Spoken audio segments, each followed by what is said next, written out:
Hey there everyone, it's Alex here with another devlog update for you based on my mobile roguelike project. Now once again, it's been a few months since my last update video, and during that time I've been hard at work on building additional systems into my game. There's a lot to get through, so let's begin. The first change made is that upgrading items in the player's inventory will now take away from the global coin count. You'll see each time I press the upgrade button, an animation takes place in the global stats as it counts down to the new value. When the player presses the upgrade button, a new boolean check is used to see if the coins are currently being animated. If they are, then the player must wait until they've stopped counting down to upgrade again. This eliminates the chances of a player managing to upgrade several times without spending coins.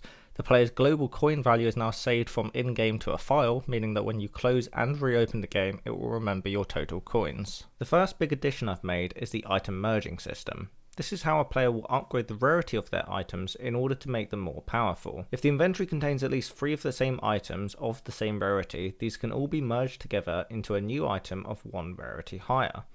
When the player presses the merge button on the inventory, they are brought to a new screen with 3 slots at the top, and their inventory items shown below. The inventory gets reordered here to display items that can be merged at the top of the list, and those that can't be are sent to the bottom. Pressing on one of the items here will spawn a duplicate prefab, which is then moved to the first item slot. You'll then be shown clearly which other items can be merged together with what you first selected. All of the items that are either not of the same type or the same rarity will be indicated as locked. Items that have already been selected are also shown as selected. Pressing a second and third item will move them to the corresponding merge slots. If the player decides they want to undo their selection, they can press any of the already selected items in order to reset them. Once all 3 items are selected, a new merge button will appear, which will be used to create the new item. The player will then see an animation of their 3 items moving towards each other before the screen flashes and their new item is displayed to them. This will indicate the changes made to the item, including its max level, base stat, and how the current main stat has changed. It is important to note that the item placed into the first merge slot is the item that will actually be upgraded. As such, the new item will keep the current level of this first place item. If the player uses multiple items which have already been upgraded, they will be rewarded back the coins they have spent on the 2 lost items. The next system I've now implemented is the item customization. This is another feature I've planned for a while, as it's something I've not seen done a lot before, so I thought I'd create a system that gives the players much control over their items and their playstyles as possible. The system consists of item attributes, which are unique to the various types of item in the game. These are related to the specific stats that would be relevant to each type of equipment. For example, weapons contain stats for their core damage output, their attack speed, critical hit chance, and accuracy. Each item has a total of 10 custom points, and these can be spread across the various attributes as a player sees fit. Each point into any attribute will slightly increase its relevant stat. I've also added some more interesting mechanics into this to encourage the player to merge their items into higher rarities.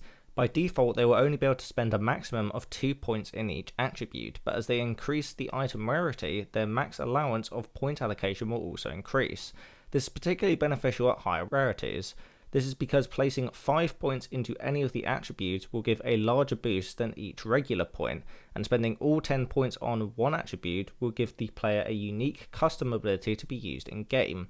Currently these haven't yet been implemented, but I have started coming up with some powerful ability ideas to use. To help the player understand how their points affect a specific stat, they can press any one of the panels to see a new attribute details page. This will show the player how the stat has changed with the current points applied. Additionally, if the player chooses to press on one of these specific points, a new panel will be displayed, and this will inform the player of how the stat is affected with this point applied. This can also be used to see the 5 and 10 point changes.